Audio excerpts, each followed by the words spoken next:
E porque o sistema maçônico é baseado em rituais de fertilidade, e isso é algo que eu costumava fazer, levitação. Eu era um adepto completo da meditação transcendental quando tinha 12 anos, porque tinha recebido o dom através da linhagem da minha família. Clarividência, telecinese, projeção astral, levitação, todas coisas que eu achava que eram comportamentos normais. Eu tinha isso como uma ciência.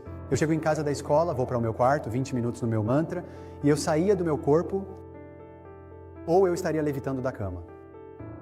Mas eu sabia o que estava me levantando da cama na época. Os demônios? Não, eu não sabia disso. E é cerca da meia-noite, e eu vejo toda essa atividade acontecendo, então eu vou e pego um par de binóculos e olho para fora e ouço todos esses caras, com toda a completa indumentária, aventais maçônicos, e eu pensando, Senhor, no que eu me meti. Eles estão vindo atrás de mim.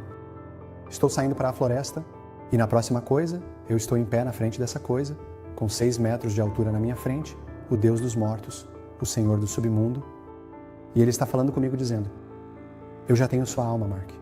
É que eu olho para Ele e digo, você pode ter meu corpo, mas não pode ter minha alma. Eu vou entregar isso ao Senhor.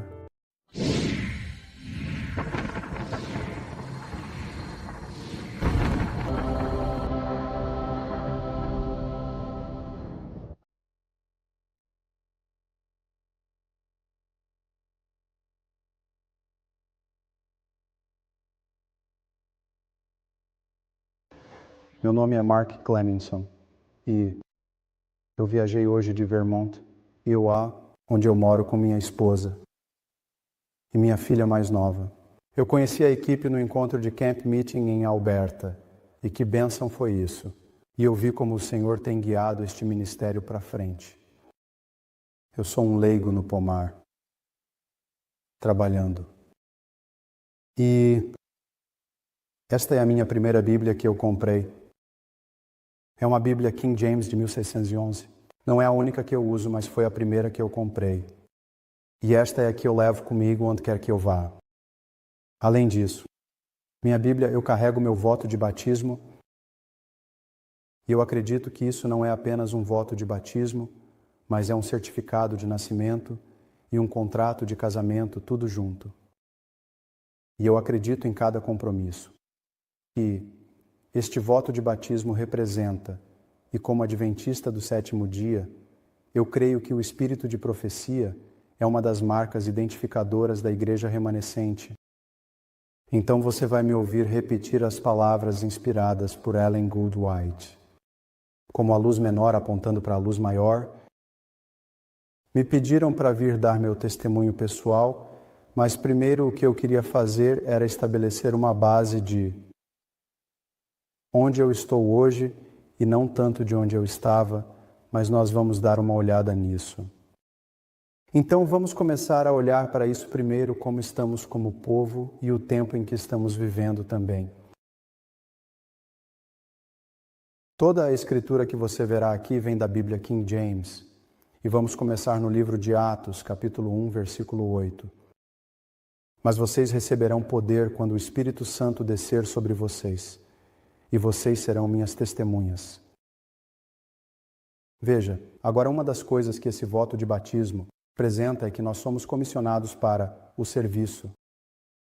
Então, quando você entra na igreja, você é comissionado a fazer o trabalho que Jesus Cristo nos deu para fazer.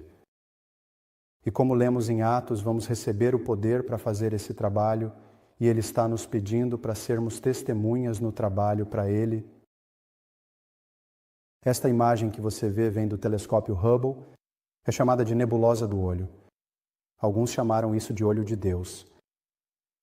E eu acredito que a obra das suas mãos pode ser vista ao nosso redor, especialmente nas estrelas.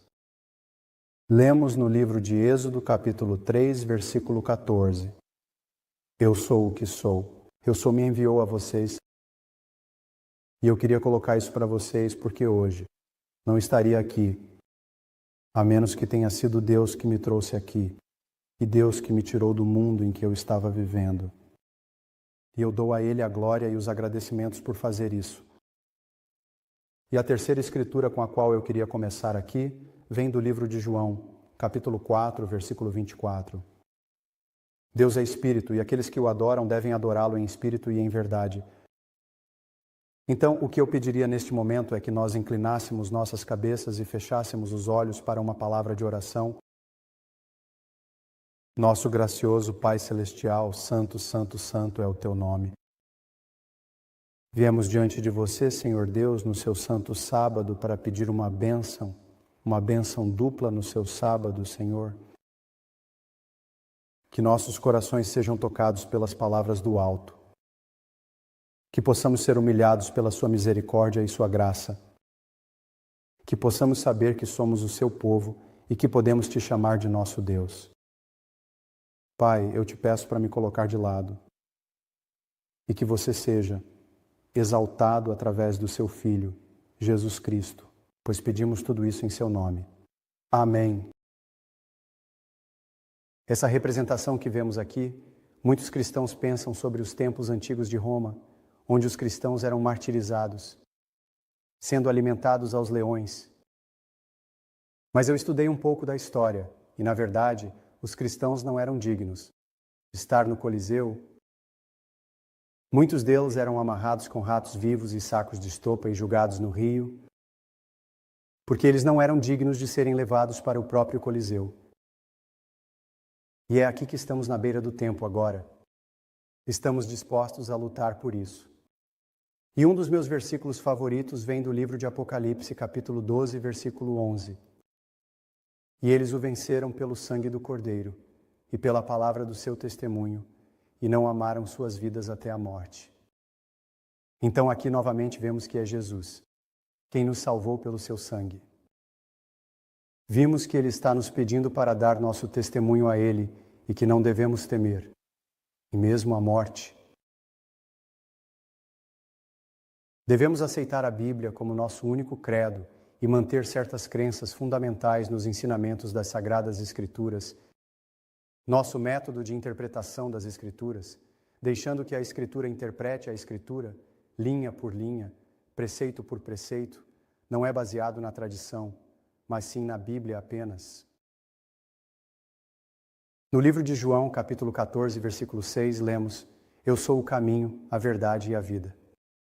Ninguém vem ao Pai, senão por mim. Só há um intercessor entre Deus e o homem, e esse é o homem Cristo Jesus. E é isso que devemos olhar nesses últimos dias. Não a nenhuma pessoa em particular, ou a nenhum líder em particular, mas ao Rei e Salvador do mundo. Em João capítulo 15, versículo 10, lemos: Se guardardes os meus mandamentos, permanecereis no meu amor, assim como eu tenho guardado os mandamentos de meu Pai e permaneço no seu amor. E nós não somos legalistas, porque estamos apaixonados pelo nosso Criador. E lemos novamente em João capítulo 14, versículo 15, Jesus nos dizendo: Se me amais, guardai os meus mandamentos. Eu conheci um ministro batista há apenas 2 dias, enquanto estava fazendo o trabalho de evangelização, e ele me perguntou sobre a minha fé como adventista do 7º dia. Esse foi o versículo que eu trouxe para ele, que eu estou em um relacionamento de amor com meu Salvador, e é por isso que eu faço o que faço, guardando o seu santo dia de sábado. E ele me pediu para estudar com ele, para entender mais claramente a mensagem do sábado dos adventistas do 7º dia. Então estou ansioso por essa oportunidade. Mas temos um inimigo astuto, um que está prestes a destruir toda a humanidade, se pudesse. Apocalipse 12, versículo 17, nos diz: E o dragão se irou contra a mulher e foi fazer guerra contra o remanescente da sua descendência, que guarda os mandamentos de Deus, e tem o testemunho de Jesus Cristo. E onde lemos em Apocalipse sobre o testemunho de Jesus Cristo, 19:10, adore a Deus, pois o testemunho de Jesus Cristo é o espírito de profecia.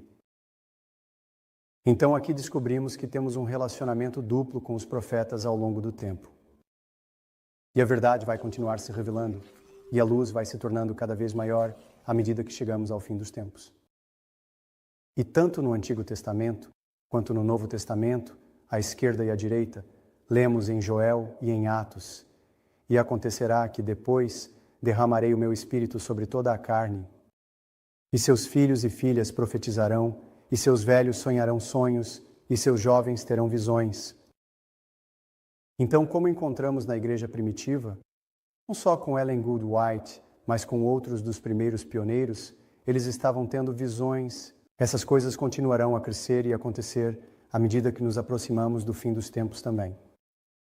E eu sei que algumas pessoas com quem estive próximo estão tendo esses sonhos e essas visões, e estamos à beira, no ponto de virada de um evento tremendo e extraordinário que está prestes a acontecer na história da Terra, e todo o universo está assistindo. Em 2 Timóteo 15. Nos é dito para estudar e mostrar-se aprovado diante de Deus, um trabalhador que não precisa se envergonhar, manejando corretamente a palavra da verdade. E pela pena da inspiração, lemos que a Bíblia é a única regra de fé e doutrina, é a pedra angular. A irmã White disse ao seu povo que, se vocês tivessem apenas estudado a Bíblia, não precisariam dos meus escritos. Mas eu só estou na igreja há 10 anos. E assim, os escritos dela me ajudaram a entender mais rapidamente e de forma mais sucinta sobre o que o Senhor estava falando ao seu povo no fim dos tempos. Somente aqueles que têm sido estudantes diligentes das Escrituras e que receberam o amor pela verdade estarão protegidos da poderosa ilusão que cativará o mundo. Pelo testemunho da Bíblia, esses detectarão o enganador em seu disfarce. A todos o tempo de teste chegará. Pela peneiração da tentação, o verdadeiro cristão será revelado. O povo de Deus está agora tão firmemente estabelecido em sua palavra que não cederá às evidências de seus sentidos. Eles, em uma crise como essa, se agarrariam à Bíblia e somente à Bíblia. Satanás, se possível, impedirá que eles obtenham a preparação para estar de pé naquele dia. Ele arranjará as coisas de forma a obstruir seu caminho, enredando-os com tesouros terrenos, causou-lhes a carregar um fardo pesado e cansativo, de modo que seus corações possam estar sobrecarregados com as preocupações desta vida, e o dia da prova possa vir sobre eles como um ladrão. Quantas pessoas conseguem se identificar com o que ela escreveu ali, onde você se sente como um gerbil correndo na roda, tentando constantemente se manter à frente das pequenas coisas da sua vida, e Deus dizendo: deixe-me tirar esses fardos de você, e eu tenho coisas maiores na sua vida que quero que você faça para sair da sua zona de conforto. Para ser uma testemunha de mim, para ir compartilhar o Evangelho nestes últimos dias da história da Terra. Mas como aprendemos em Mateus capítulo 22, versículo 14, muitos são chamados, mas poucos são escolhidos. Então, sabemos que ouvimos a voz dele. Como sabemos que somos capazes de descer naquele rio turbulento para atravessar e chegar à terra prometida, é primeiro nós agindo nesse impulso que Deus nos dá. Precisamos avançar em fé.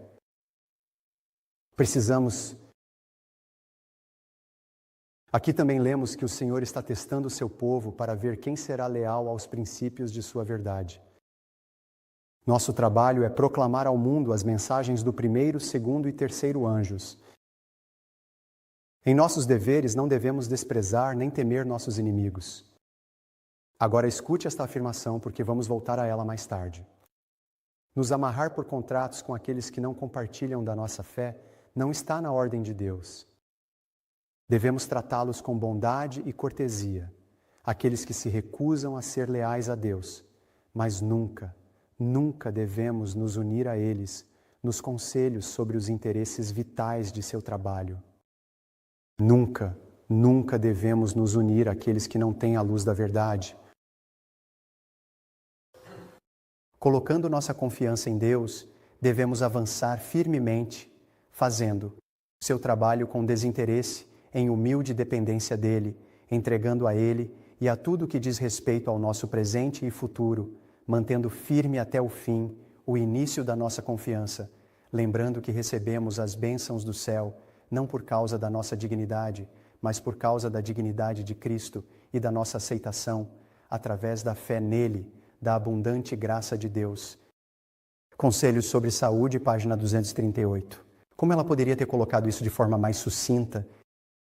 Qual é o nosso trabalho para proclamar as mensagens dos 3 anjos? E não se trata de nós. É sobre aquele que nos dá o poder para fazer isso. Lemos em João capítulo 10, versículos 27 a 30. As minhas ovelhas ouvem a minha voz, e eu as conheço, e elas me seguem. E eu lhes dou a vida eterna, e elas nunca hão de perecer, nem ninguém pode arrancá-las da minha mão. Meu Pai, que me deu essas ovelhas, é maior do que todos, e ninguém é capaz de arrancá-las da mão do meu Pai. Eu e meu Pai somos um. Vou me permitir dizer que nenhum ser criado é capaz de nos arrancar da mão do Pai também. Embora Lúcifer gostaria de pensar que poderia nos tirar da mão de Deus, mas Deus disse: não, você não vai conseguir arrancá-lo da minha mão. Podemos nos afastar livremente da mão dele, mas ele nunca nos deixará ir se estivermos nos segurando a ele.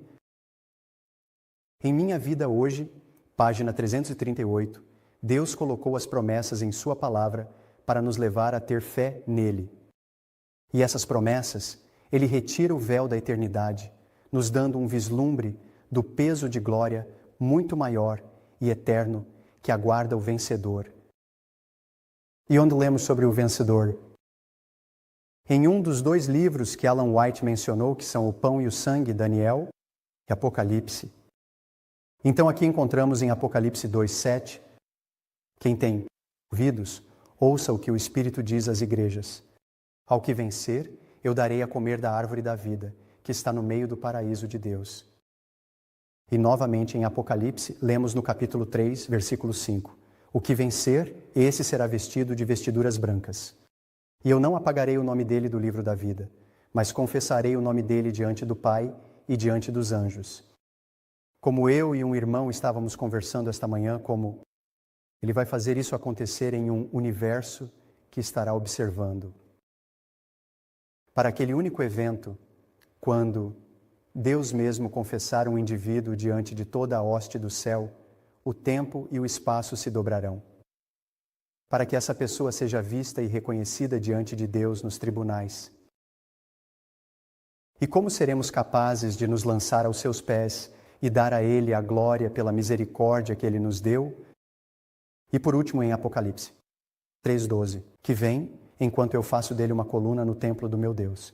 E eu escreverei sobre ele o nome do meu Deus, que é a Nova Jerusalém que desce do céu. E também nos dizem que vamos receber um novo nome, certo? Que está escrito em uma pedra branca. E que mais ninguém no universo terá esse nome. Então, quando ele pronuncia aquele único nome, ele está falando apenas com você. Aquele único nome dado a você em uma pedra branca para representar a pureza e a justiça de Jesus Cristo, que é a pedra angular da nossa fé. No livro Lições de Objetos de Cristo, na página 125, lemos: todos que recebem a mensagem do Evangelho no coração desejarão proclamá-la. O amor nascido no céu de Cristo deve encontrar expressão. Aqueles que se revestiram de Cristo relatarão sua experiência, traçando passo a passo as orientações do Espírito Santo. Eles estão com fome e sede do conhecimento de Deus e de Jesus Cristo, a quem Ele enviou, os resultados da busca nas Escrituras, suas orações, a agonia de suas almas e as palavras de Cristo para eles. Teus pecados estão perdoados. É antinatural para qualquer um manter essas coisas em segredo, e aqueles que estão cheios do amor de Cristo não farão isso. Na verdade, nos dizem que se tentarmos, isso na verdade será um detrimento. Estaremos apagando o Espírito de Deus se tentarmos segurar o que Ele está tentando derramar de nós para as pessoas que encontramos. No meu voo de Chicago para Vancouver, eu orei: Senhor, me dê alguém hoje que eu possa ter a oportunidade de testemunhar para você. E enquanto eu trabalhava na minha apresentação, eu me certifiquei de que meu laptop estava virado um pouquinho, o suficiente para que a pessoa ao meu lado pudesse ver no que eu estava trabalhando. E ele não começou uma conversa comigo. Então eu pensei: tá bom, Senhor, o que eu faço? Eu preciso encontrar uma brecha. Então eu comecei a perguntar quem ele era, de onde ele vinha. Ele mora em Singapura, visitando a família em Vancouver. Cresci em uma família cristã. E pelas próximas 2h30, eu consegui compartilhar com ele a mensagem do Evangelho, as mensagens dos 3 anjos. E as pessoas ao nosso redor também estavam ouvindo a conversa. Então, A cada momento temos a oportunidade de ter um encontro divino que Deus estabeleceu para nós. E devemos ter certeza de que tiramos um tempo para cumprir o que Deus nos deu, mas estamos em perigo como povo. Nós somos um povo de Laodiceia, uma igreja que está adormecida. E, infelizmente, às vezes, estamos ouvindo mensagens que nos fazem adormecer, mas agora é hora de acordar o povo. Romanos 13, versículos 11 a 12. E sabendo o tempo, já é hora de acordar do sono, pois agora a nossa salvação está mais perto do que acreditávamos. A noite já está bem avançada, o dia está chegando. Despojemo-nos, portanto, das obras das trevas e vistamo-nos da armadura da luz. E como vou falar um pouco mais sobre isso à medida que entramos na experiência testemunhal? Quando eu cheguei pela primeira vez à verdade, estávamos em uma profunda batalha espiritual, irmãos e irmãs. E alguns de nós vamos ter muito mais conflito por causa de onde viemos. Mas eventualmente todos nós estaremos cara a cara com a besta e sua imagem. E vamos ter que ser capazes de lutar a boa luta da fé, vestindo a armadura da luz, que é o quê? A roupa justa de Cristo? É isso que é. Mas isso não nos isenta da batalha em que estaremos. Nosso sumo sacerdote está agora no Santo dos Santos, intercedendo por nós como povo. Ele está misturando nossas orações com o incenso e as colocando diante de seu Pai, agora mesmo, mas muito em breve, e não sabemos quando, ele vai tirar sua roupa sacerdotal e vai dizer: está consumado. E todos serão selados. Aquele momento, e não haverá como voltar atrás nas páginas. Lemos nos escritos antigos que quando o ministério de Jesus se encerrou no lugar santo e ele passou para o Santíssimo e ficou diante da arca que contém a lei de Deus, ele enviou outro anjo poderoso com uma terceira mensagem para o mundo. Um pergaminho foi colocado na mão do anjo, e enquanto ele descia à terra com poder e majestade, ele proclamou um aviso aterrador com o mais terrível, ameaçador, sempre nascido para o homem. Esta mensagem foi feita para colocar os filhos de Deus em alerta. Ao mostrar-lhes a hora de tentação e angústia que estava diante deles, disse o anjo: eles serão levados a um combate próximo com a besta e sua imagem. A única esperança deles, vida eterna, é permanecer firmes. Embora suas vidas estejam em jogo, eles devem se apegar à verdade. Quando eu era jovem, quando eu estava no ensino médio e na escola primária, eu era um atleta talentoso e eu costumava jogar futebol americano. E eu adorava estar em campo. Então eu joguei tanto no ataque quanto na defesa e joguei em equipes especiais. Eu nunca quis ficar de fora. Nunca. E agora estamos em nossos momentos finais de tempo. E há uma batalha em campo. E o Senhor está olhando para o banco e Ele está dizendo: quem vai entrar no jogo e terminar essa partida comigo? Estamos dispostos a sair da nossa zona de conforto e dar um passo à frente, em fé, para sermos testemunhas dele nesses últimos momentos da história da Terra. Em Trabalhadores do Evangelho, página 251, falamos sobre a mensagem do primeiro anjo e a mensagem do segundo anjo. E achamos que temos alguma compreensão da mensagem do terceiro anjo. Agora escute isso. Mas enquanto estivermos contentes com um conhecimento limitado, estaremos desqualificados para obter visões mais claras da verdade. Aquele que apresenta a palavra da vida deve dedicar tempo para estudar a Bíblia e examinar seu próprio coração. Negligenciando isso, ele não saberá como ministrar às almas necessitadas. O estudante diligente e humilde, que busca com oração sincera e estudo a verdade como ela é em Jesus, certamente será recompensado. Ele busca ajuda não nas ideias de escritores humanos, mas na fonte de sabedoria e conhecimento e na orientação da inteligência divina. Ele obtém uma compreensão clara da verdade. Então estamos dispostos a ter um conhecimento limitado da mensagem do terceiro anjo? Não. Não é nossa resposta.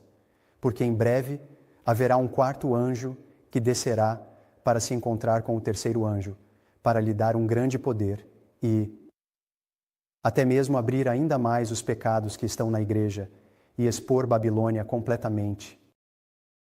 E nós vamos arranhar um pouco essa superfície com meu testemunho um pouco mais tarde.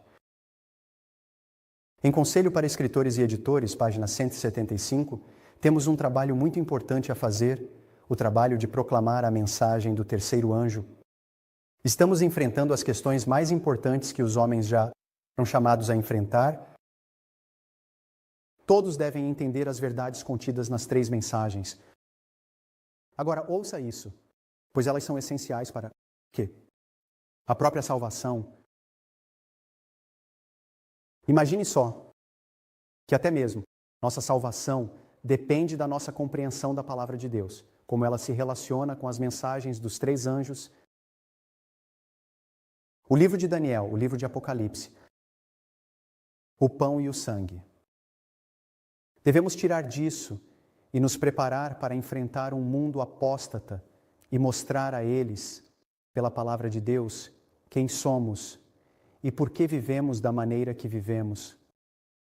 Porque, eventualmente, irmãos e irmãs, este livro será tirado de nós. Você acredita nisso? E eu sei que no Canadá, alguns já consideram um crime de ódio alguns dos ensinamentos deste livro. Então, vamos ter as Escrituras na memória, vamos ter a capacidade de puxar as coisas a qualquer momento, quando esses livros forem tirados de nós e estivermos enfrentando o nosso teste. A mensagem do terceiro anjo não será compreendida. A luz que iluminará a terra com sua glória será chamada de luz falsa por aqueles que se recusam a andar em sua glória crescente. Quem está disposto a ficar para trás? E quem está disposto a seguir em frente? Vai seguir em frente com ou sem a gente. E eu prefiro estar em campo, porque eu sei quem ganha o jogo e eu sei quem é o treinador e o capitão do time. E tudo o que ele está procurando são alguns instrumentos humanos para trabalhar e terminar a obra, mas temos um trabalho a fazer. Apocalipse 18:4 nos diz: E eu ouvi outra voz do céu dizendo: Sai dela, meu povo, para que não sejais cúmplices de seus pecados e para que não recebais de suas pragas. Como a representação aqui mostra a antiga Babilônia, pois eles vão reconstruí-la novamente, como estão tentando fazer agora na Torre de Babel, que estará novamente na terra hoje. Então estamos chamando as pessoas de todas as diferentes denominações, todos os diferentes sistemas de crença.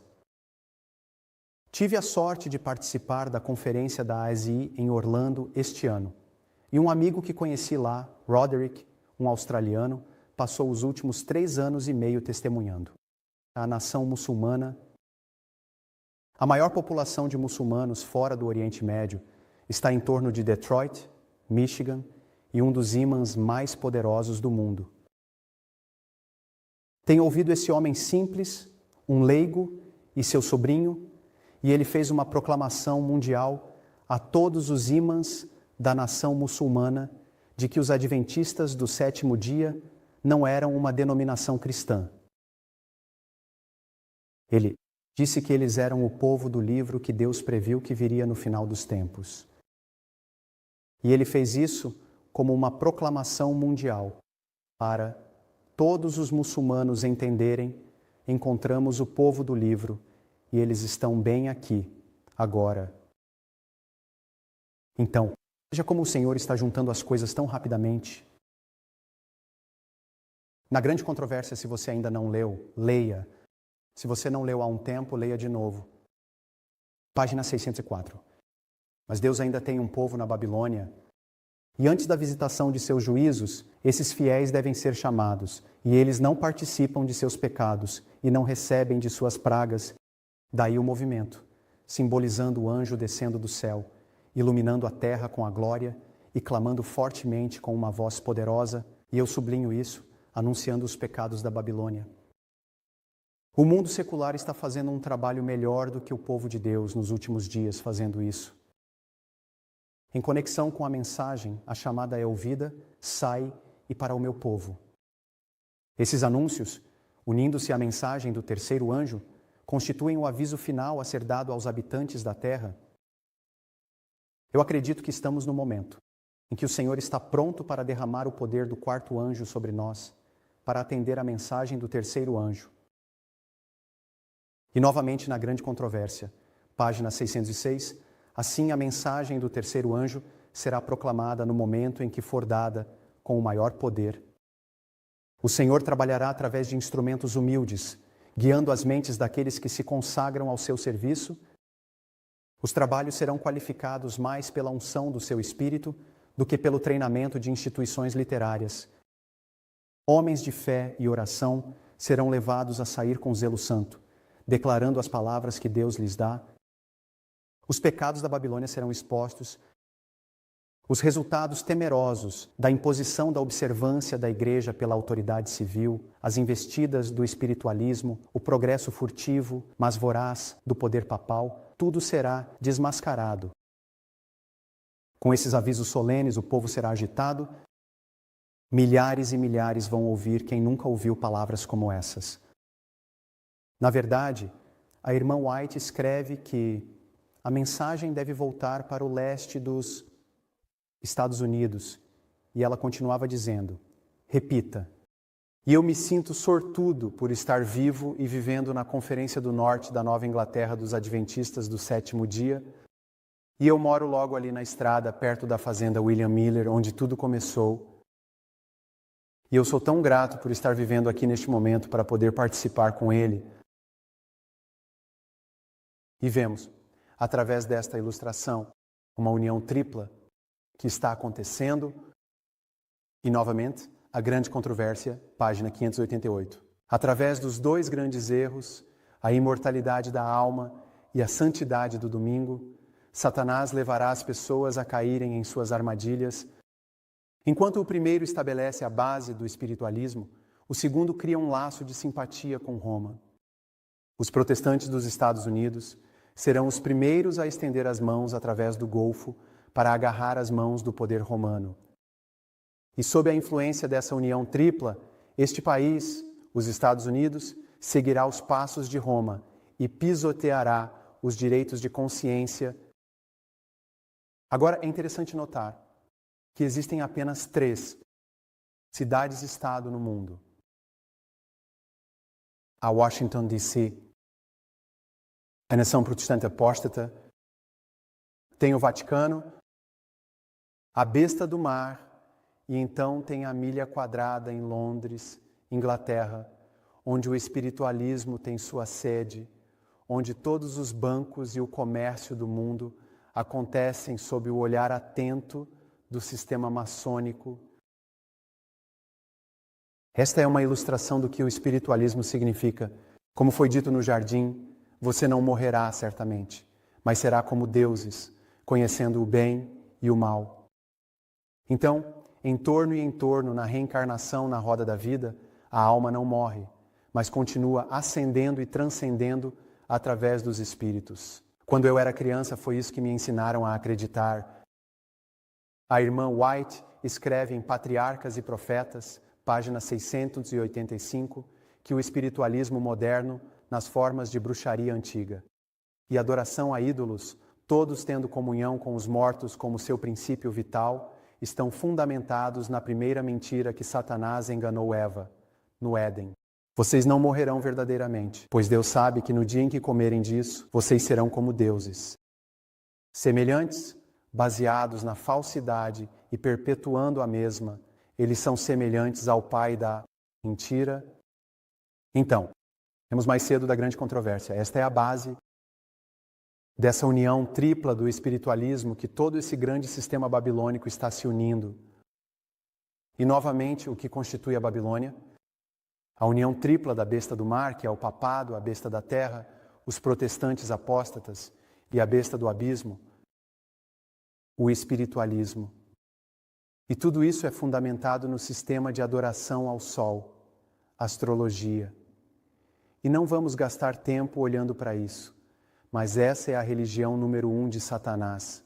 Sempre foi e sempre será, pois ele é o Deus Sol e ele tem seu dia de adoração que ele deseja. Agora, em 2001, o Senhor me chamou. eu cresci em uma família Illuminati. E vamos falar um pouco sobre o que esse termo significa. Mas na época da minha vida, eu era um homem de carreira trabalhando para essa empresa global. Muitos de vocês reconhecem a IBM, International Business Machines. Eu estava no auge da minha carreira.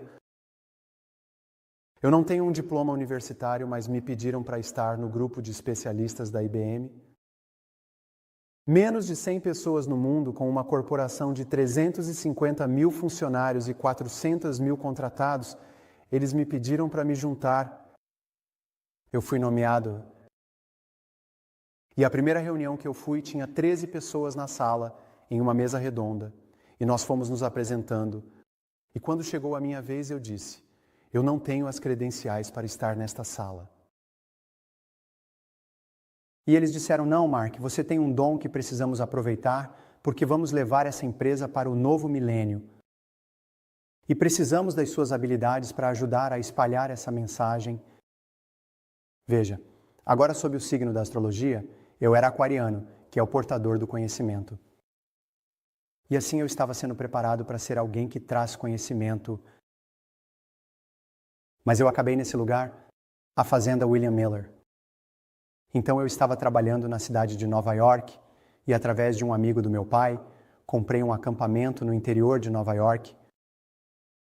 E eu viajava às vezes e passava por essa plaquinha na estrada, Fazenda William Miller. E a razão pela qual eu reconheci foi porque eu estava começando a ler sobre Deus e o Adventismo. Eu tive um amigo, Bob Richardson, e eu e Bob nos reconectamos recentemente, depois de quase 11 anos. E ele costumávamos viajar bastante, e ele saía depois do jantar e ia para o quarto do hotel. E eu nunca entendi muito bem o porquê. Eu ficava lá com os clientes, e a gente tomava uns drinks e ficava conversando até tarde. E eu perguntei ao Bob uma noite, eu disse: o que você faz? Ele disse: bem, eu vou para o meu quarto e leio a minha Bíblia. Eu disse: ah, tá, isso é interessante. Você lê a sua Bíblia, tá certo. Veja, nesse ponto da minha vida, na minha carreira, eu não percebia como estava sendo preparado e manipulado. E Bob estava conversando comigo sobre o que estava acontecendo, sobre eu ter sido convidado a entrar no grupo de reflexão e a participar dessas sessões para levar a empresa a esse novo milênio. E ele disse: Mark, você já ouviu falar do termo Illuminati? E eu nunca tinha ouvido falar disso. E então eu fui para a internet e comecei a pesquisar sobre os Illuminati. E eu fui e descobri que apareceram alguns livros. E esse autor, William Sutton, eu fui e comprei os livros dele na Amazon.com. E eu comecei a lê-los. E curiosamente eu também estava lendo a Bíblia naquela época. Minha Bíblia de 1611. Então aqui o Senhor já estava me guiando para encontrar a verdade. E você vê, agora as pessoas do outro lado, minha família, minha linhagem, começaram a perceber que eu estava escapando do controle deles. Mas tinha algo muito interessante porque, você sabe, eu fui à igreja metodista, fui à igreja batista e fui aos pentecostais. Eu até voltei para a igreja católica, mas o Senhor já tinha impressionado meu coração de que os 10 mandamentos ainda eram válidos. E eu estava perguntando a essas pessoas: por que vocês não guardam o sábado?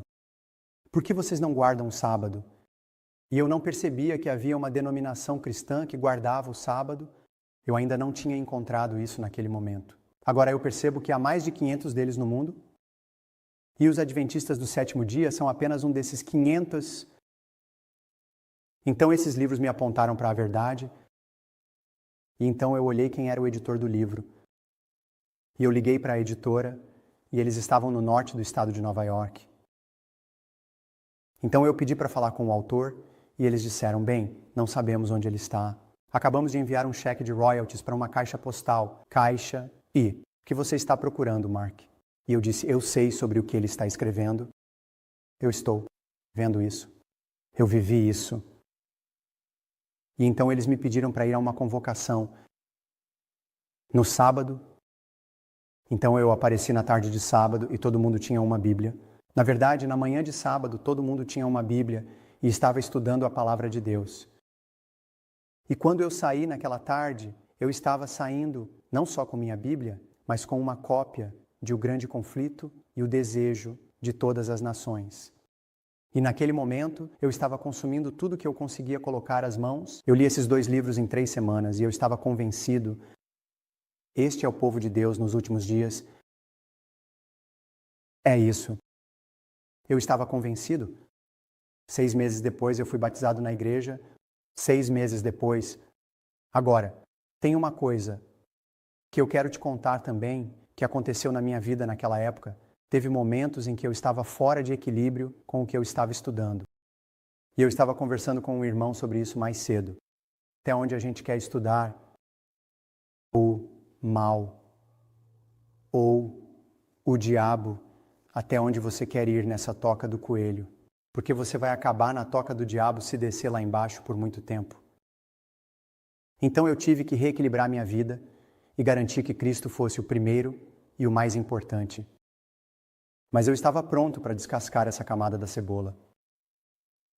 E a grande controvérsia disse: exponha os pecados da Babilônia, Mark. Agora, como adventista, eu estava começando a receber publicações e tinha uma revista, alguns de vocês podem conhecê-la, a Adventist Review. Você já ouviu falar disso? E eu fiquei astonhado com este artigo que encontrei na revista Adventist Review e diz: teólogos, adventistas do Exército da Salvação se reúnem em diálogo. Agora veja, quando eu li o artigo, é muito difícil de ver, mas eu sublinhei aqui embaixo, fala sobre os fundadores do Exército da Salvação, Catherine e William Booth. Você vê, e eu tinha um pouco de história sobre essa família que os adventistas não sabiam. Porque William Booth adotou meu avô, e havia outro lado de William Booth que o mundo não conhecia. Agora lembre-se de que mais cedo devemos nunca se unir àqueles. Devemos tratá-los com bondade, mas nunca devemos nos unir a eles no trabalho de Deus. E aqui estamos tentando descobrir como podemos nos unir.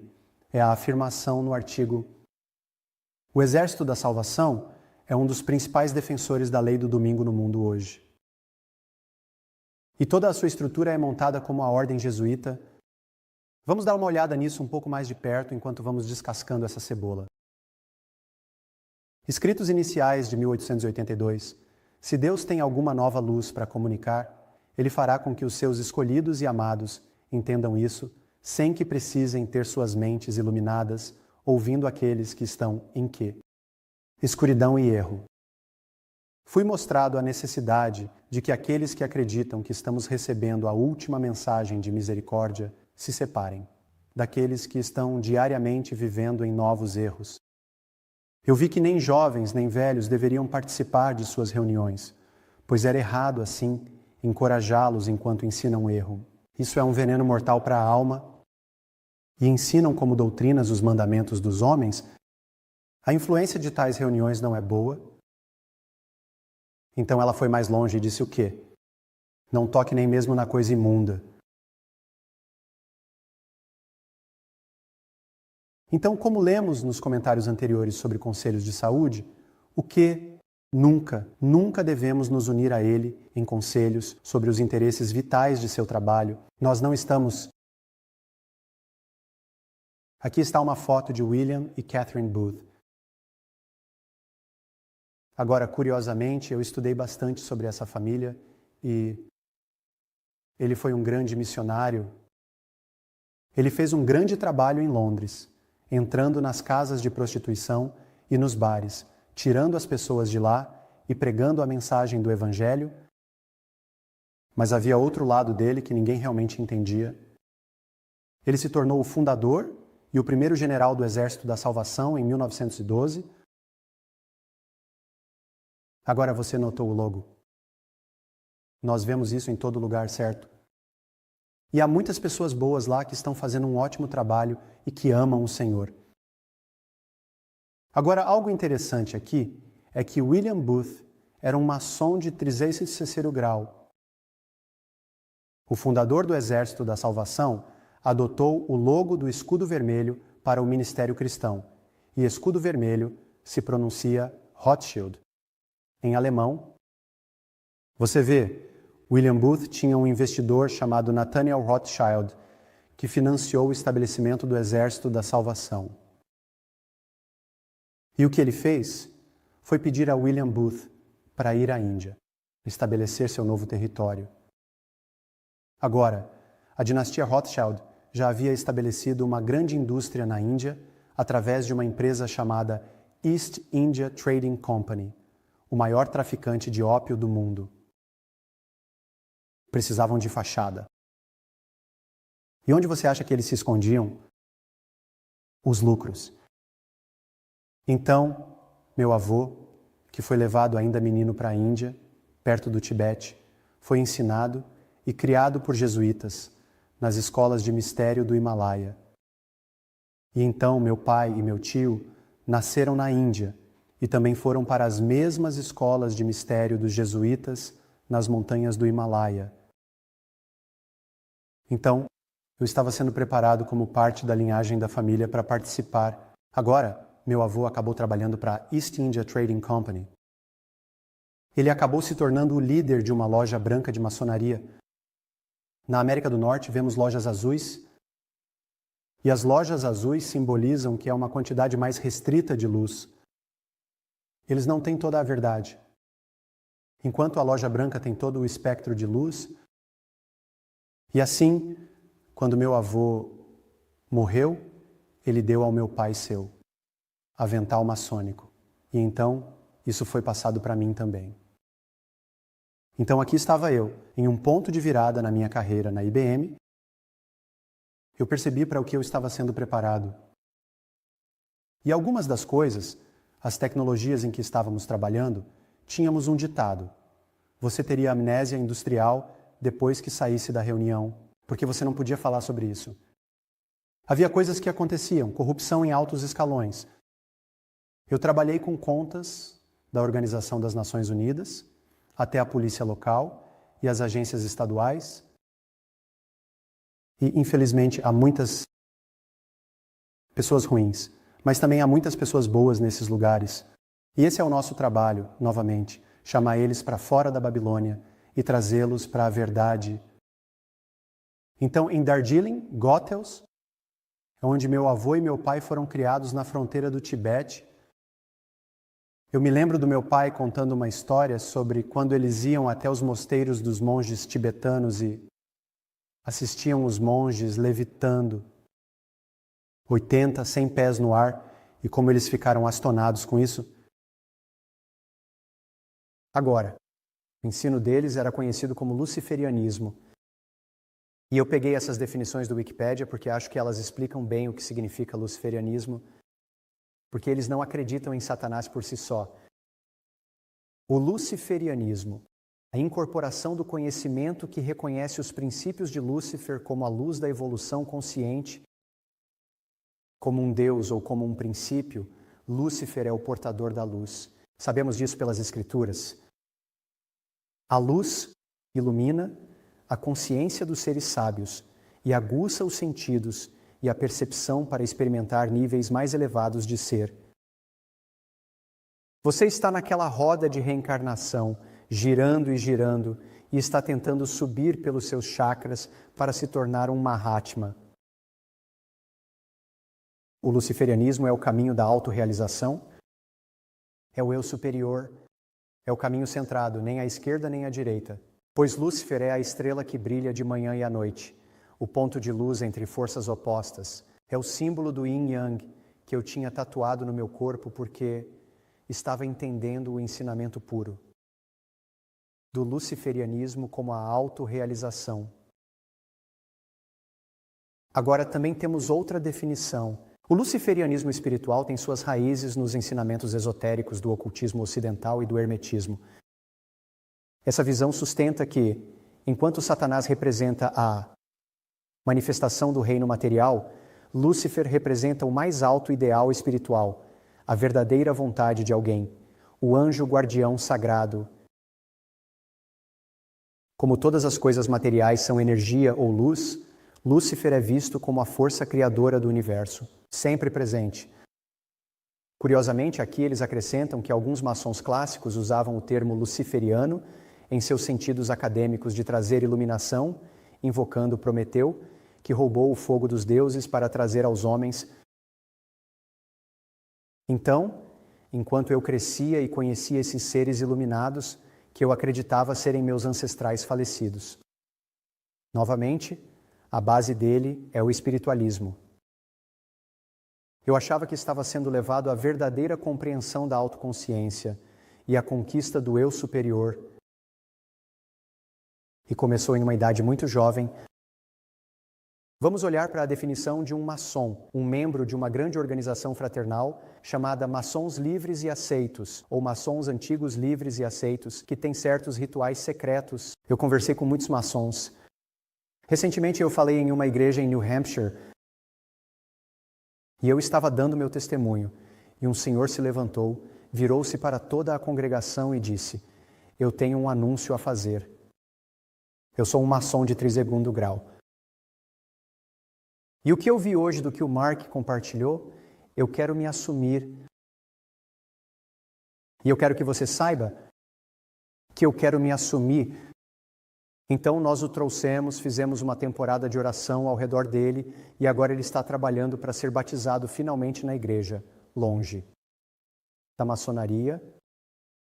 Agora, curiosamente, William Miller era um maçom de mais alto grau da ordem em sua época. Eu tenho uma cópia da carta de renúncia que ele deu à loja quando ele veio para a verdade.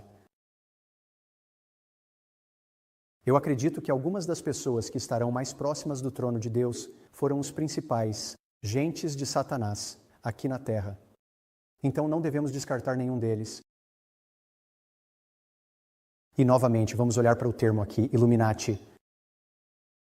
Significa qualquer um dos vários grupos que afirmam ter uma iluminação religiosa especial. Pessoas que vão afirmar serem comumente iluminadas.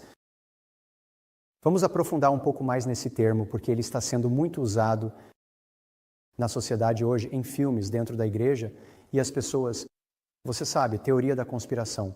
O que isso significa? Mas vamos ao Dicionário da Herança Americana, publicado em 1969. Depois desse tempo, eles removeram essa definição. Eles removeram. Diz que os Illuminati são pessoas que afirmam ser incomumente iluminadas, o que lemos no dicionário Webster, mas continua dizendo que são pessoas consideradas ateias. Sabemos sobre elas com os republicanos libertários, radicais de 1798. Eles estavam envolvidos na América com a 14ª emenda, e então continua chamando-os de enciclopédias, maçons e jacobins.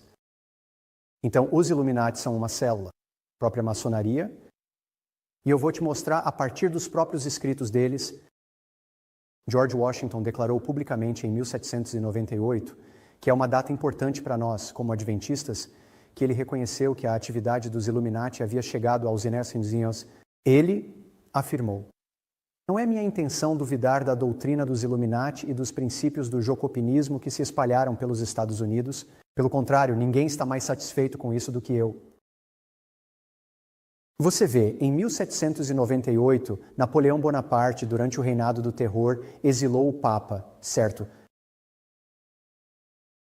E nós não vamos estudar isso em detalhes, mas Napoleão e todos os seus irmãos eram maçons. E eles prometeram recuperar o Vaticano depois que o Vaticano tentou destruir os Cavaleiros Templários centenas e centenas de anos antes. E agora temos os maçons no Vaticano desde 1798. E então, em 18, eu acredito que seja 22, eles reinstalam a Ordem dos Jesuítas. Então aqui esses dois grupos estão agora trabalhando juntos. Aqui está outro Booth, relacionado à família Booth. Na história americana tivemos que aprender sobre isso. Alguns podem conhecer este homem, ele era um assassino. O nome dele era John Wilkes Booth. E ele matou Abraham Lincoln. Ele tirou em Abraham Lincoln no dia 4 de abril. Ele era da mesma família na qual o avô do meu pai foi adotado. Eu vou olhar para uma história um pouco interessante aqui. Para iniciar um movimento que levaria à secessão do sul da União, estamos falando dos Estados Unidos, os Illuminati usaram os Cavaleiros do Círculo Dourado, que foram informados em 1854 por George W. A. Bickley, para espalhar tensões raciais, conhecido como o processo dialético de Hegel. Nós não vamos falar sobre isso, mas basicamente é dividir para conquistar. De estado para estado, usando a escravidão como uma questão, os membros da época da guerra incluíam Jefferson Davis, John Wilkes Booth e Jesse James. Todos eles eram maçons. O Ku Klux Klan foi formado em 1867 e essa era a ala militar dos Cavaleiros. Então aqui vemos como outra sociedade secreta está trabalhando junta. Em conjunto, continuamos. Lemos mais do projeto de história moderna. Durante a Guerra Civil Americana, quem foi? Os Rothschilds financiaram os dois lados do conflito. A razão que levou a esta guerra civil, escreveu Van Helsing, foi quase completamente devido às ações e provocações dos próprios agentes dos Rothschilds. Os Rothschilds controlam a indústria bancária em uma milha quadrada. E é por isso que precisamos saber, para que possamos entender a mensagem do terceiro anjo em sua totalidade, chamando as pessoas para fora. Esta é a sede mundial da maçonaria. Alguém tem ideia de onde fica? Washington, D.C. Então fica em uma das capitais das cidades-estado. Você pode ver que quase parece um motivo egípcio. E curiosamente isso fica a 13 quarteirões ao norte da Casa Branca. Isso é muito importante no mundo oculto. Não vamos perder tempo com isso. Mas até mesmo Washington, D.C., em si mesma traçou um enorme padrão de grade maçônica enquanto se preparava para que os Estados Unidos fossem a nova Atlântida. À medida que estamos entrando no amanhecer da nova era, enquanto eles avançam, estão tentando reinstaurar a Atlântida novamente.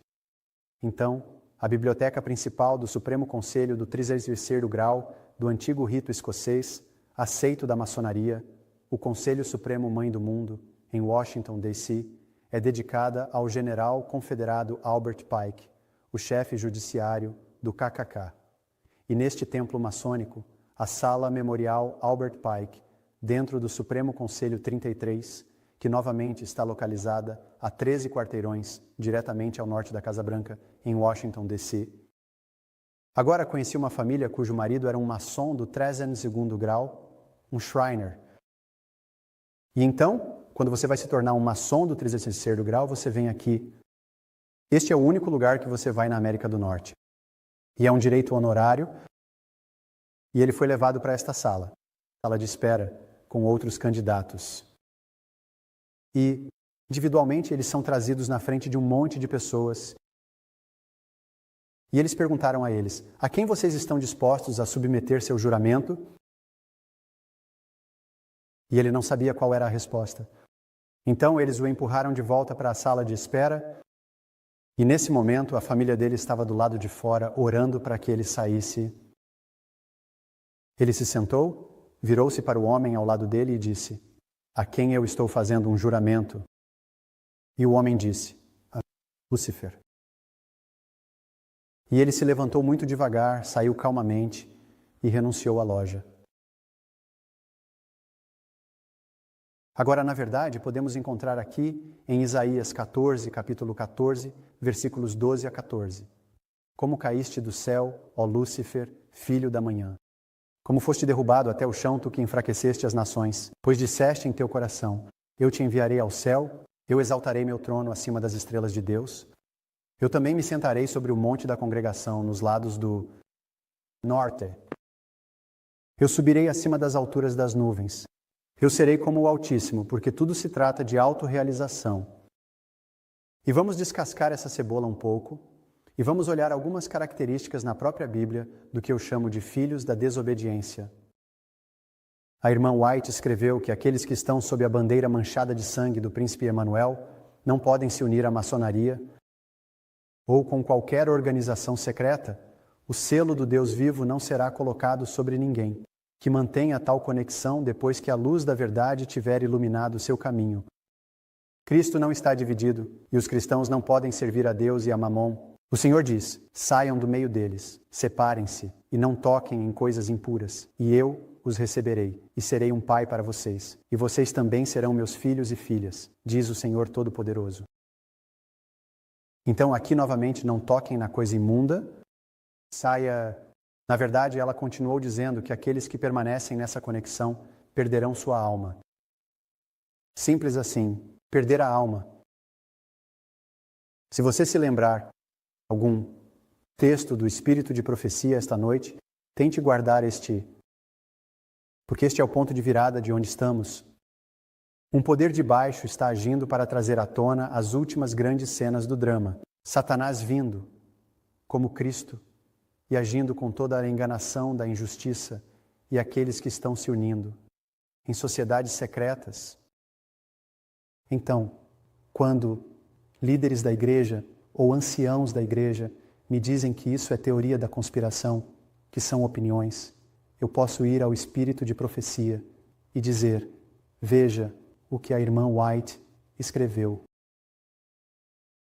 E ela disse, em outros escritos, se formos estudar o mistério da iniquidade, vamos estudar as sociedades secretas e isso vai desdobrar ainda mais ao fazermos isso. Mateus 6, 24. Ninguém pode servir a dois senhores, pois ou ele vai odiar um e amar o outro, ou vai se apegar a um e desprezar o outro. Não pode servir a Deus e a Mamon. Então, aqui vemos essa batalha, especialmente sobre dinheiro. O poder que damos ao dinheiro e a moeda. E em 1 Timóteo 6,10 diz, porque o amor ao dinheiro é o quê? A raiz de todos os males, que enquanto alguns cobiçavam, se desviaram da fé e se traspassaram com muitas dores. Quando vamos ser cortados? Em breve. Eu acredito que em breve. Eu acredito que estamos vivendo exatamente no momento do fechamento do período de graça. Eu acredito que vamos ver fechamento do período de graça muito em breve. Nos Estados Unidos, temos um sistema chamado Federal Reserve. E para alguns dos que sabem, não é uma agência federal de jeito nenhum. É um banco privado. 51% das ações é da casa de Rothschild. E no comunicado deles, uma das declarações foi: permita-me emitir e controlar o dinheiro de uma nação, e não me importo quem faz suas leis. Eles continuaram dizendo em um comunicado escrito em 1863 que os poucos que entendem o sistema estarão tão interessados em seus lucros e tão dependentes de seus favores que não haverá oposição dessa classe, enquanto, por outro lado, a grande massa de pessoas, mentalmente incapazes de compreender as enormes vantagens, suportará seu fardo sem reclamar e talvez sem suspeitar que o sistema é hostil. Contrário ao melhor interesse. Os goim, as pessoas comuns, como disse o executivo da BP, as pessoas comuns, eles vão suportar o peso. E rapaz, nós vamos suportar isso é certo. Mas temos que lembrar, a quem vamos servir? Senhor Jesus Cristo. Ou vamos servir ao mundo? Esses três símbolos representam o avental maçônico, que quando eu recebi o avental maçônico do meu avô, ele tinha 3 explosões solares nele, porque eles têm o que você chamaria de uma imitação da Trindade Divina. E então, o fecho que segurava esse avental, que você vê no canto superior, é o símbolo dos Illuminati. Da serpente comendo sua própria cauda, que diz: certamente não morrereis, mas sereis como Deus. Então eu tinha as 3 explosões solares e depois o fecho que o fechava. E então, abaixo, está o brasão da minha família, que na verdade fica no chão do Vaticano. Porque eu sou um descendente do Papa Clemente de mais de 700 anos atrás. É até onde minha família está envolvida nessa linhagem de sociedades secretas. E é por isso que eu estava sendo preparado para o que está por vir. As 3 características bíblicas das crianças da desobediência. Primeiro lemos em 2 Coríntios 11, 14 e 15. E não é de se admirar, pois Satanás mesmo se transforma em um anjo de luz. Portanto, não é nada demais que seus ministros também sejam transformados em ministros de justiça, cujo fim será de acordo com suas obras. É um sistema baseado em obras, autorrealização. A segunda escritura aqui é de Mateus 24, versículos 24 a 26. Pois surgirão falsos cristos e falsos profetas, e mostrarão grandes sinais e prodígios, de maneira que, se possível fosse, até os escolhidos seriam enganados. Eis que eu já vos disse antes, portanto, se vos disserem, eis que ele está no deserto, não saiam. Eis que ele está nas câmaras secretas. Não acreditem nisso. É um sistema de trabalho que se reúne em câmaras secretas.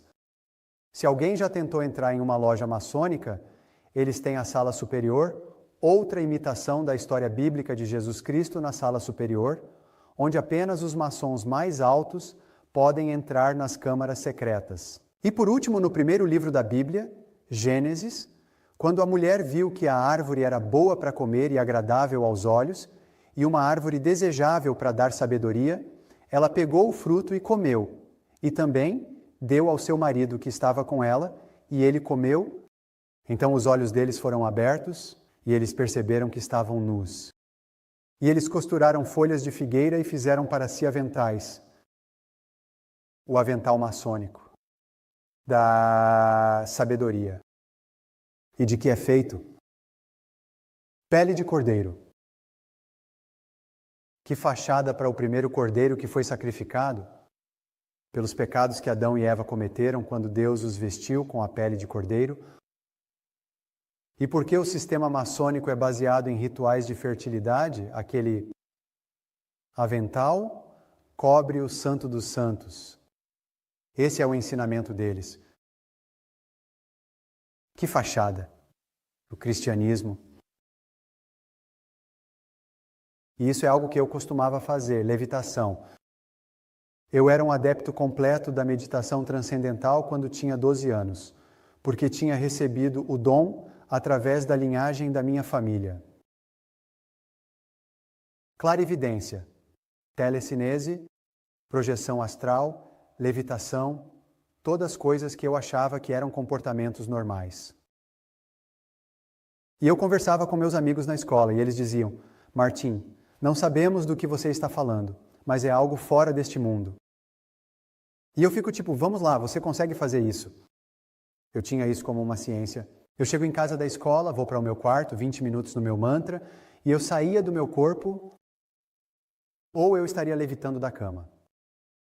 Mas eu sabia o que estava me levantando da cama na época. Os demônios, não, eu não sabia disso. E logo ali estavam esses iluminados prontos para me mostrar o caminho. E eu vi algumas coisas bem fascinantes que provavelmente institucionalizariam algumas pessoas se elas as vissem hoje. Então é aqui que eu estava. Essa é a vida que eu cresci e entendi. Mas não foi até eu ler a Bíblia em Deuteronômio, no capítulo 18, onde Deus disse que essas coisas são uma abominação. Sabe, vamos ler isso. Quando você entrar na terra que o Senhor teu Deus te dá, não aprenderás a fazer segundo as abominações dessas nações? Não se encontrará entre vocês ninguém que faça passar seu filho ou sua filha pelo fogo. Isso é um ritual maçônico.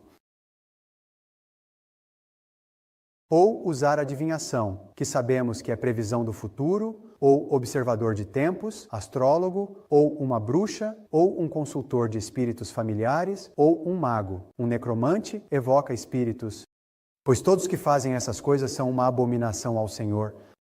E por causa dessas abominações, o Senhor teu Deus os expulsou de diante de ti. Você será perfeito com o Senhor teu Deus. E como nos tornamos perfeitos com Ele? Colocando a armadura da luz, a túnica de justiça de Cristo. E tudo é apagado. Mas essa túnica de justiça também é nossa. Armadura para a guerra espiritual. Capítulo 16, versículo 26 de Mateus. Pois que aproveita o homem ganhar o mundo inteiro e perder a sua alma, ou o que pode um homem ganhar em troca de sua alma? Então aqui estava eu no ponto de virada da minha vida. Estou no norte do estado de Nova York. Estou neste acampamento que comprei de um amigo do meu pai. Estou tentando deixar minha carreira na IBM, ganhando centenas de milhares de dólares, convivendo com pessoas muito prestigiadas, pessoas que ofereceram para fazer parte desses grupos de elite. E eu estou lutando com isso e lutando com isso. E onde estou em pé, na parte de trás da casa, havia um lago e o rio que descia, onde o lago se juntava, e bem do outro lado estava o centro de inteligência para o quartel da Polícia Estadual e o Departamento de Conservação Ambiental, os guardas florestais, que na verdade têm mais autoridade do que a Polícia Estadual nos estados. E é cerca da meia-noite, e eu vejo toda essa atividade acontecendo, então eu vou e pego um par de binóculos e olho para fora e ouço todos esses caras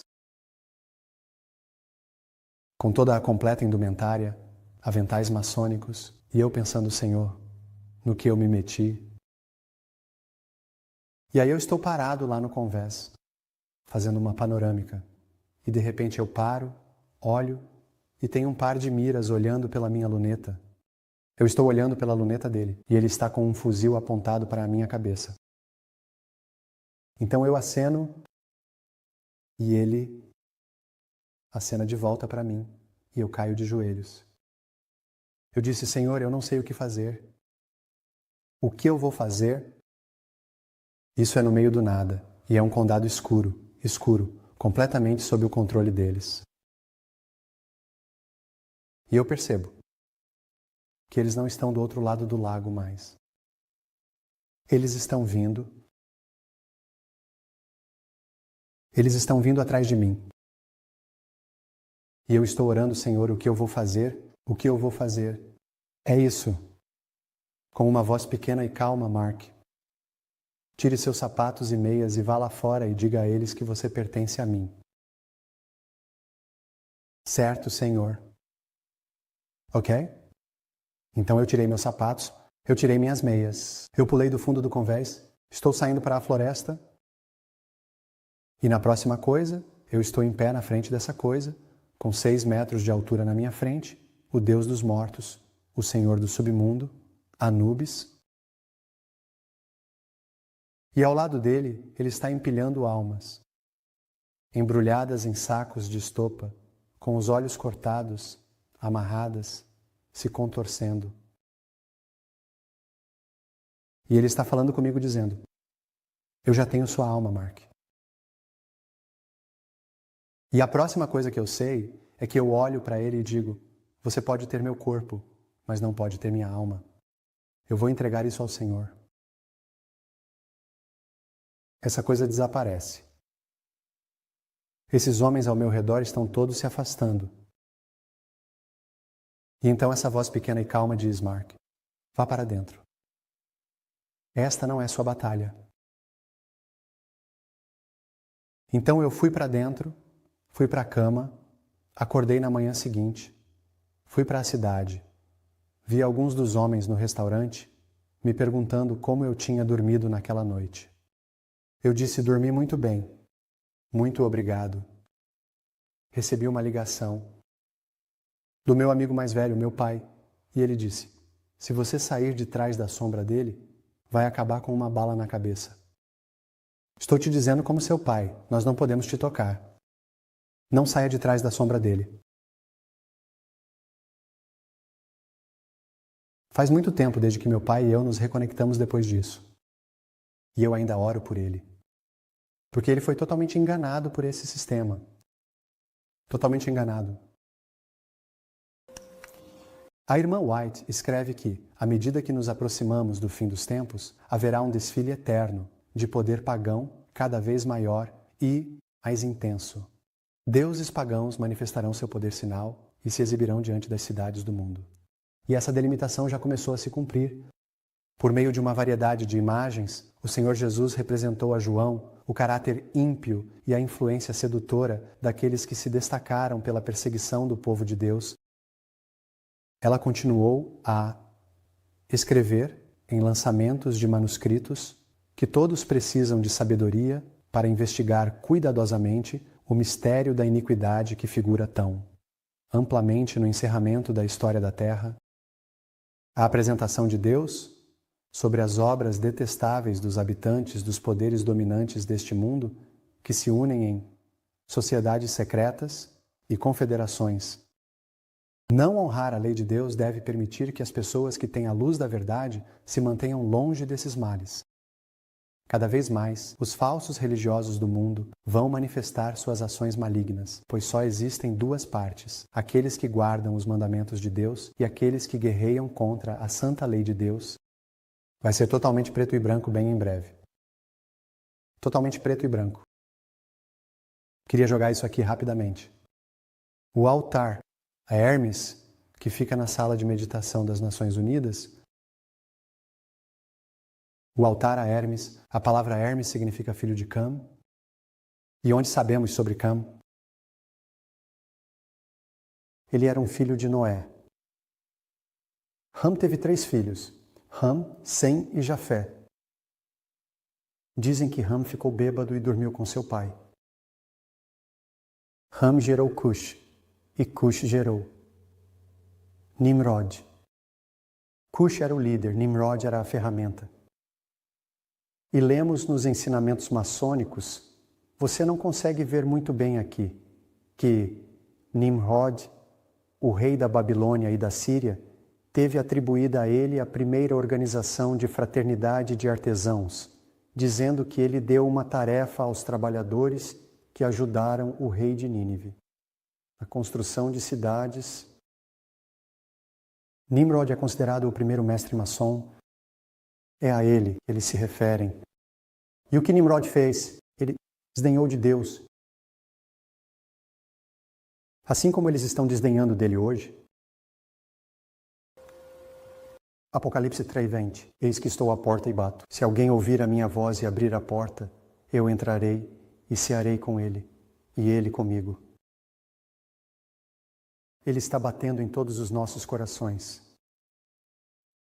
E eu acho que pelo menos uma pessoa na sua vida, ou você vai conhecer, ou já conhece, que está enganada ou perdida nesse sistema, precisa das suas orações, precisa da verdade e precisa ver o caráter de Cristo revelado em você para que possamos tirá-la da Babilônia. A razão pela qual o Senhor me disse para tirar os sapatos e as meias, eu não percebi isso até ler mais tarde. Em Êxodo capítulo 3, versículo 5, ele disse: não te aproximes daqui, tira as sandálias dos pés, porque o lugar onde estás é terra santa. Pois o lugar onde você está é terra santa.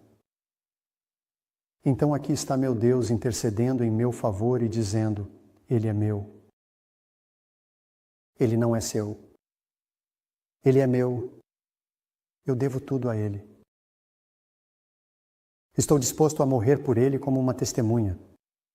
Só Ele sabe. Esse testemunho tocou muitas vidas ao longo dos anos e também trouxe uma grande perseguição na minha vida. E eu estou te dizendo, não tenha medo, pois o amor perfeito lança fora todo medo. Deus está procurando um povo que esteja disposto a defender a verdade. Você vê, esse é o campo de batalha. Não é mais tanto a analogia do jogo. Esse é o campo de batalha. E nos tempos antigos, quem ia à frente de todos os soldados era quem? Os porta-estandartes. E eles estão todos no meio desse campo de batalha, segurando o estandarte manchado de sangue de Jesus Cristo. E eles estão olhando para trás. E a maioria das pessoas correu com medo. E eles estão dizendo a eles: voltem. E o Senhor e seu povo estão dizendo: não, venham para a frente. É aqui que estamos hoje. É aqui que vamos nos posicionar. Essa é a linha na areia que vamos traçar. Não vamos mais diluir a mensagem do terceiro anjo. Vamos expor os pecados da Babilônia para que o mundo todo veja. Vamos permitir que essa decepção seja exposta pelo que realmente é no sistema bancário e em outros sistemas, como Hollywood, a indústria da música, a maneira como poluíram nossa comida, nosso ar, tudo. É hora de nós expormos isso. Agora, Efésios 2:8. Lembremos que é Ele quem nos deu o presente e estamos dispostos a nos posicionar para lutar a boa luta da fé, sempre lembrando que foi Ele quem nos deu o presente. E estamos dispostos a nos posicionar para lutar a boa luta da fé. E eu só quero colocar mais alguns slides para encerrar aqui. Este é um conselho para escritores e editores. A verdade preciosa deve ser apresentada em sua força nativa. Os erros enganosos que estão espalhados e que estão deixando o mundo cativo devem ser desvendados. Todo esforço possível está sendo feito para aprisionar almas com raciocínios sutis e para desviá-las da verdade para fábulas, preparando-as para serem enganadas por ilusões fortes. Mas enquanto essas almas enganadas se afastam da verdade, não fale uma palavra de censura. Mostre a elas o perigo que correm e a gravidade de sua atitude em relação a Jesus Cristo. Faça isso com ternura e compaixão. Com uma abordagem adequada, algumas almas aprisionadas por Satanás poderão ser recuperadas. Mas que tudo isso seja feito com ternura e compaixão. Com uma maneira adequada de agir, algumas das almas que estão aprisionadas por Satanás poderão ser recuperadas do seu poder. Mas não os culpe e condene. Ridicularizar a posição daqueles que estão em erro não vai abrir os olhos deles, nem atraí-los para a verdade. Você tem que continuar indo e orando, como eu tenho feito por anos agora pela minha família. Anos. E Jesus respondeu e disse a eles: tenham fé em Deus, pois em verdade eu lhes digo que todo aquele que disser a esta montanha, levanta-te e lança-te ao mar, e não duvidar em seu coração, mas crer que as coisas que ele diz vão acontecer, ele terá tudo o que disser. É uma promessa. É uma promessa. Quando minha filha mais velha entrou, a igreja foi batizada e saiu 1 ano depois. Ele me prometeu, porém, que ela vai voltar. E eu não posso duvidar. A promessa dele. E nosso sumo sacerdote está nos dizendo, 1 Pedro 2:9. Mas você é escolhidos como o quê? Uma geração, um sacerdócio real, uma nação santa, um povo peculiar, que ele mostrou as louvores daquele que os chamou das trevas para a sua maravilhosa luz. Nós somos o seu povo peculiar vivendo no ponto de virada de uma crise estupenda. E estamos dispostos novamente a lutar a boa luta da fé. Meu povo é destruído por falta de conhecimento. E se você continuar lendo, diz que por causa da falta de conhecimento, até mesmo nos próprios mandamentos. Sabe, eu ouço nos círculos adventistas que ficamos tão obcecados com o 4º mandamento e nem conseguimos passar pelo 2º. Você se chama de cristão. Eu estava conversando com um irmão hoje. Se sua família e seus amigos não te reconhecem como um cristão, você provavelmente não é um cristão. Então, se chamar de um, blasfemar contra Deus. E eu acho que se fôssemos olhar mais para o 2º mandamento, o 4º entraria muito facilmente na mistura. Seria pela nossa natureza. E por último, ao encerrarmos com Apocalipse 12:11 e Daniel na cova dos leões, que testemunho espetacular! Ele tem para nos dar sobre o anjo que desceu e fechou as bocas. Que homem de fé! Que homem de fé! Então devemos vencer pelo sangue do Cordeiro. Quem? Satanás? E pela palavra do nosso testemunho, e não amando nossas vidas até a morte, eu quero fazer um apelo Alguém aqui esta noite que está disposto a ir e encontrar alguém que conhece e que está perdido nesse sistema, esta semana que vem, não na próxima semana, nem mais adiante. Esta semana, você vai ligar para eles. Você vai até a casa deles e você vai dizer a eles o quanto você os ama e o quanto você quer que eles saibam o quanto você os ama. E você vai colocá-los na sua vida de oração. E você vai ter certeza de que acredita na promessa de que eles serão trazidos para o reino de Deus. Eu quero que você levante a mão. Amém. Vamos encerrar a palavra oração.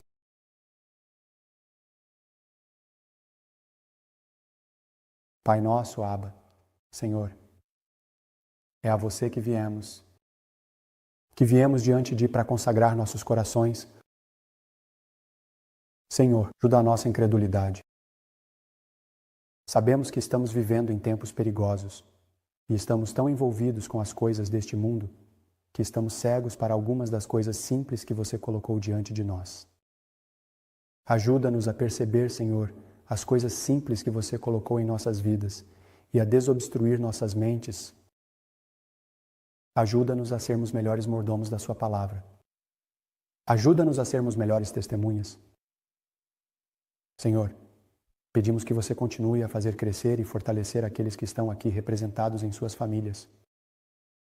Une-os, Senhor, no amor que você nos mostrou através do sacrifício do seu Filho, para que possamos perceber em nossas mentes finitas apenas um gostinho desse amor que você tem por nós, para que possamos compartilhar com alguém mais. Nós te louvamos e te agradecemos em nome santo de Jesus. Amém.